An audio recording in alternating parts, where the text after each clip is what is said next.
Student, now we take topic number 2.1 of the chapter number 1 France Revolution.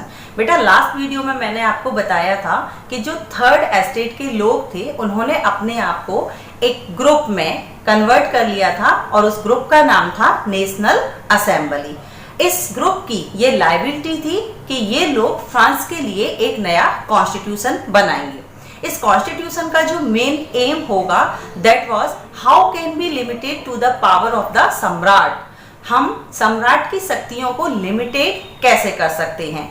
इन लोगों ने constitution बनाने के लिए एक ड्राफ्ट तैयार कर लिया, इट मीन एक कंटेंट तैयार कर लिया कि फ्रांस का कॉन्स्टिट्यूशन कैसा होगा। ये नेशनल असेंबली जो थी वो इनडायरेक्टली सिलेक्ट होती थी। अब मैंने आपको बताया था कि फ्रांस में वन पर्सन वन वोट का सिस्टम नहीं था, एक ग्रुप एक वोट कास्ट करता था। ये जो थर्ड एस्टेट के लोग थे, इट मीन जो नेशनल असेंबली थी वो इस रूल को चेंज करना चाहते थे, लेकिन कुछ प्रॉब्लम्स की वजह से ये पॉसिबल नहीं था। लेकिन ये असेंबली भी मानने वाली नहीं थी, तो कुछ लोगों को राइट टू वोट दे दिया गया था। अब किसको दिया गया था?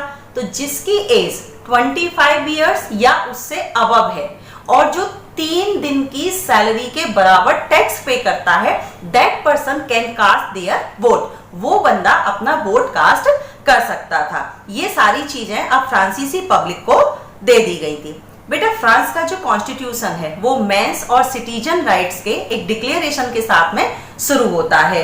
इन लोगों का मानना था कि 3 राइट्स हर पर्सन को बाय बर्थ मिलने ही चाहिए, जिन्हें कोई भी हमसे छुड़ा नहीं सकता है। उनमें पहला था राइट टू लाइफ, सेकंड था right to freedom of ideas and third and last था राइट टू स्पीच। बेटा ये तीनों ही राइट्स हमें प्रेजेंटली भी अपने राइट्स में दिखाई देते हैं।